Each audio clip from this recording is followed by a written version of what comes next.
Coming home from work one Wednesday evening, this is Jack. He has been working for 8 years since college, when he started to save up 100,000. Today, after work, he looks at his savings, current account balances, and small Robinhood portfolio, or what's left of it. Sum together, all his capital roughly amounts to 100,000 if he rounds up, $97,894 to be exact. Everyone's been telling him, you need to do this, you need to do that, invest in options, invest in crypto, invest in dropshipping, fund my GarageBand, fund my imaginary farm. And the more he talks to them, the more he fuels them, creating more extravagant plans and designs and drawings of their imaginary ideas that they have never put any real work into, hence why they are not real and operational. Thank God he doesn't listen to them, and instead he finds a video on YouTube. A video about wealth, but more specifically about wealth management, compounding of your capital. Jack stares at the number again. Not because it's huge, because it's his. 8 years of living conservatively, 8 years of showing up, 8 years of not doing the cute little "I'm an entrepreneur" cosplay. 100,000, and the second you have it, the parasites wake up. Bro, you should do options. Bro, crypto's about to run. And Jack notices something. The more he talks to them, the more their dreams get detailed, but their work stays imaginary. So he does what smart people do when the noise gets loud. He gets quiet. He goes home, sits down, and that's where Jack learns the first rule. You don't build a million by being right. You build a million by being consistent, because the market doesn't pay the smartest person. It pays the person who stays in the game. The fork in the road. What 100,000 actually means. Jack thinks 100,000 is money, but 100,000 is really a weapon. It can do two things. It can become a foundation, or it can become a story you tell people about how you almost made it. And the difference is behavior. So here's the brutal truth he hears. Most people don't lose money because they're unlucky. They lose money because they turn investing into entertainment. Seductive trader path. They told him to trade, learn options, get into futures, just scalp a little. So Jack looks it up, and what he finds is not motivational. A real study that tracked day traders in equity futures found 97% lost money among those who kept day trading for 300 days. Only 0.4% earned more than a typical wage benchmark. So when your friend says, "Bro, just trade," what he's basically saying is, "Bro, go join the 97%. But Jack says, "No, I didn't save for 8 years to hand it to the casino." The owner path, boring. But it compounds like a monster. Then he sees the other path. The path where you stop trying to be a hero and you start trying to be an owner. He learns about the Standard & Poor's 500, S&P 500. The broad market has historically returned around about 10% per year nominal when you include dividends, depending on the exact time window. The NYU Stern Historical Returns dataset is one of the cleanest public sources for this, and that number matters because it exposes a lie. People act like wealth is secret knowledge. It's not. It's time, consistency, plus not doing stupid stuff. But what about private equity? Isn't that where the real money is? Jack hears that too. Public markets are for peasants. Private equity is where the big boys eat. Okay, so he checks. Cambridge Associates United States Private Equity Index shows long horizon returns around 10-year, 15.14% 20-year, 13.85% 25-year, 12.10%. But there's a catch. Private equity is not click-buy. It's locked up. It's illiquid. And it's only now become available to the public with less than millions in investable funds. Next, he uncovers the diversification rule. How not to die from one dumb bet. The seatbelt. Kevin O'Leary's mother had a rule. No more than 5% in any single stock. No more than 20% in any one sector. That rule is simple, but it saves your life. Because the market doesn't just punish ignorance, it punishes concentration. One stock can blow up. One sector can get slaughtered.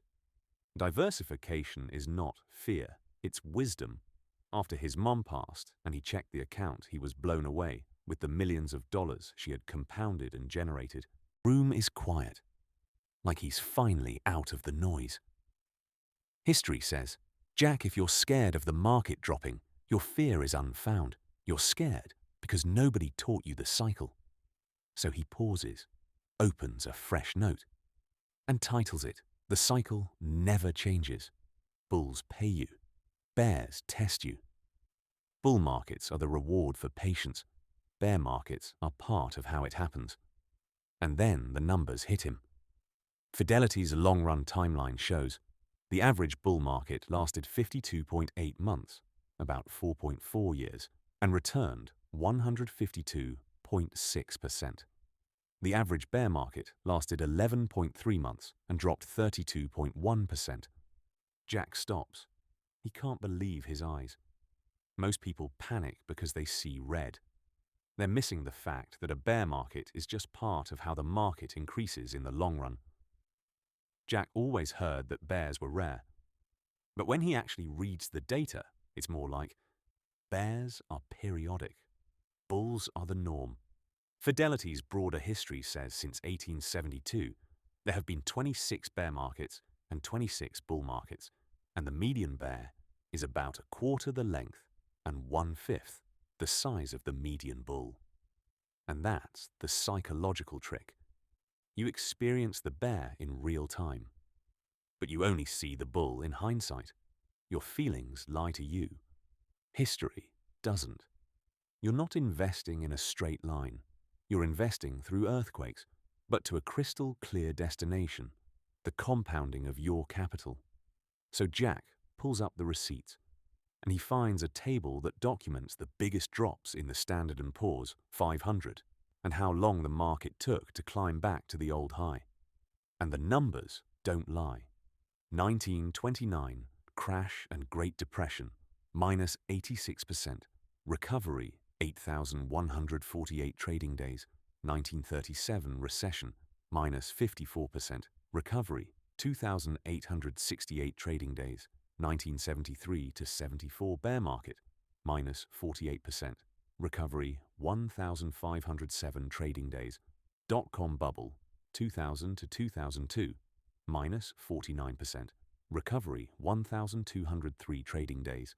Great financial crisis, 2007 to 2009, minus 57%. Recovery, 1,048 trading days. COVID-19, 2020, minus 34%. Recovery, 102 trading days average. Drawdowns greater than 10%. Minus 29% average, peak to trough length. 230 trading days average recovery. 762 trading days. Nobody warned him like this. They warned him like a drama queen, but the data warns him like a surgeon. This is normal. This is the cycle. Here's the timeline. The average drawdown bigger than 10% is about 29%, and the average recovery is 762 trading days. So it's not if, it's when. And the real question becomes, will Jack be a compounder or will he be a spectator? The moment most people get deleted, because this is what happens to most people. They don't lose money because they invested. They lose money because they invested without rules. So when the market drops 30%, their brain interprets it as, I was wrong, and they do the dumbest thing possible. They sell the bottom, then swear they'll wait for confirmation, then buy back higher, and call that being safe. That isn't safety, that's paying the panic tax. What Jack finally understands, he finally gets it. A crash doesn't mean the system is broken. It means the system is doing what it always does. The market doesn't rise because it's polite. It rises because businesses keep producing, adapting, cutting costs, raising prices, innovating, replacing losers, and compounding winners. Crashes don't destroy investors, reactions do. He locks the phone, looks up, and here's the ending. No repetition, just fire. Jack realizes 100,000 isn't money. It's a test. a test of whether he's going to live like a man with a plan, or like a man who needs the world to feel calm before he acts.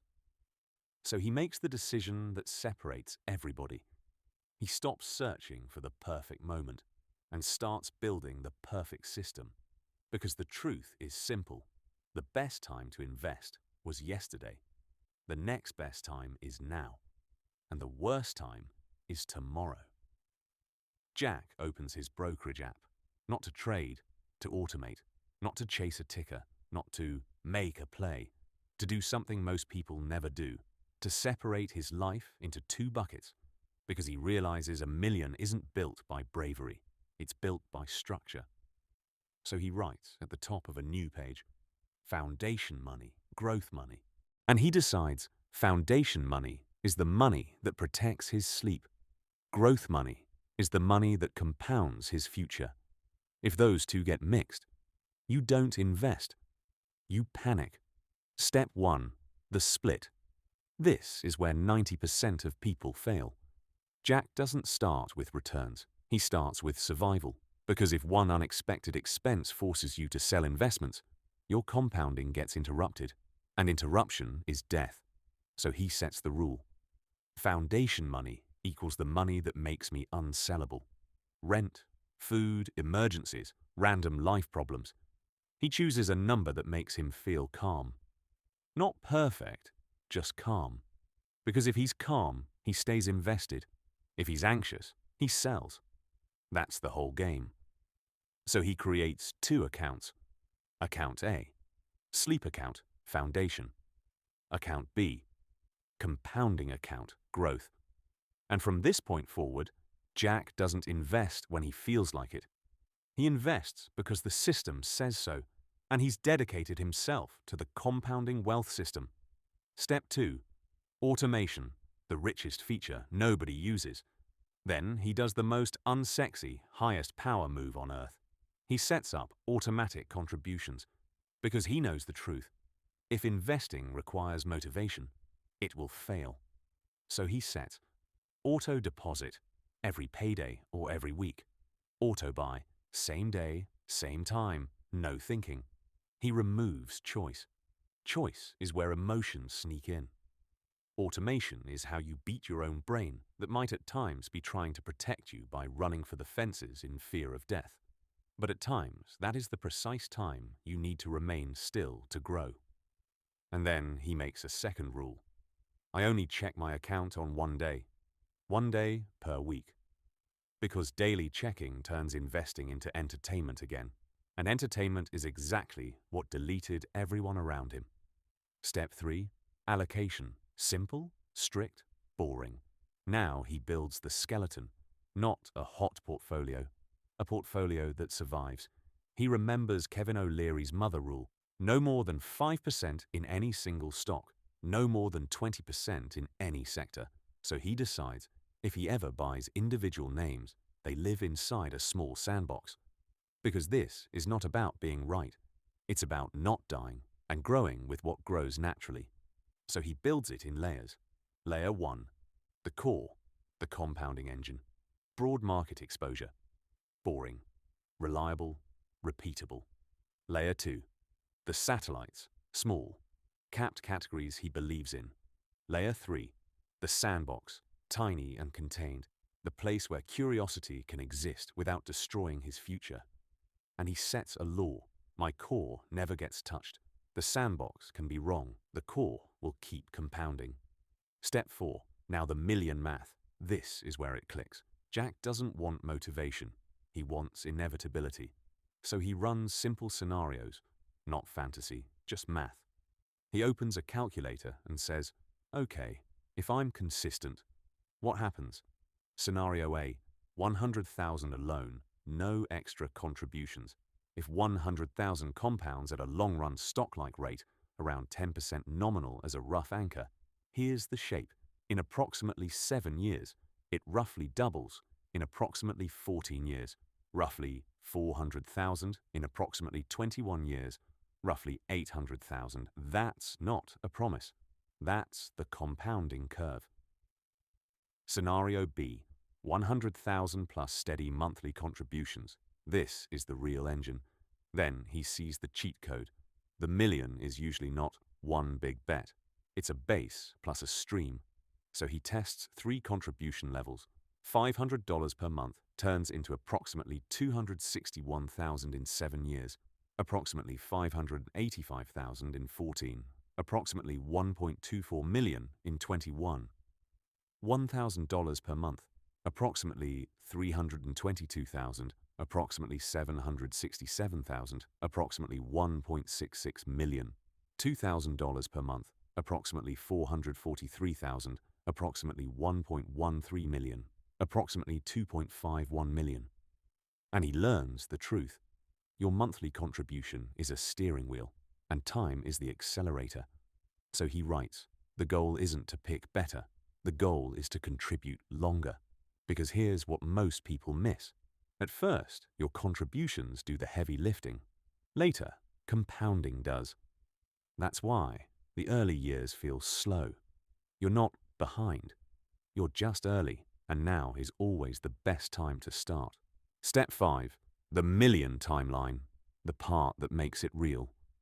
Jack realizes people obsess over the return, but early on, the biggest lever is how much you keep. He looks at his last 8 years and sees the pattern. He didn't win because he was a genius. He won because he lived below his means while everyone else splurged. So he sets a new target. Not get rich. Increase the gap, the investment to savings ratio. Income minus spending. That gap becomes his monthly buy, his investment. And the bigger the gap, the faster the timeline compresses. That's the truth nobody likes. You can't out-invest a lifestyle that leaks. Step 6. The crash protocol, what he does when it bleeds. Now Jack does something that turns him into a different animal. He plans what he will do before the blood shows up. Because he's seen the data. Bear markets happen. Crashes happen. The only surprise is to people who don't study history. So he writes rules that trigger automatically. If the market is down approximately 10%, I do nothing special. I keep buying. The market is down approximately 20%. I increase buys slightly if I can. If the market is down approximately 30%, I remind myself, this is value for money. If the market is down approximately 50%, I don't speak. I don't debate. I don't watch opinions. I buy according to plan. This is the best value for money. And he adds one final rule. My foundation account exists so I never have to sell the call. That's why the split matters. That's why automation matters. That's what makes a system. Step 7. The anti-sabotage move. The thing that makes the system actually work. Now Jack looks back at the beginning. The friends, the noise, the imaginary businesses, the bro just trade energy. And he realizes something dark. Most people don't need a better portfolio. They need a better environment. So he makes the move that protects everything. He turns off notifications. He deletes the apps that tempt him. He stops talking money with people who treat money like a movie. Because he understands. Your portfolio is not just numbers. It's your relationships. It's your attention. It's your habits. And then he writes the line that seals the deal. I'm not trying to be impressive. I'm trying to be inevitable. Jack stands up from the desk, and for the first time, he doesn't feel excited. He feels dangerous, in a calm way. Because now the plan doesn't require willpower. It doesn't require confidence. It doesn't require the market to behave. It only requires one thing: consistency. And the scariest part? The people who told him to gamble will still be talking in 8 years, still drawing fake plans, still about to start. But Jack will have a machine, one that buys while he sleeps, one that buys while the headlines scream, one that buys while his emotions beg him to stop. And soon that machine will produce the dividends to retire. and upgrade the lifestyle of his entire family. You don't need the perfect time. You need the perfect system.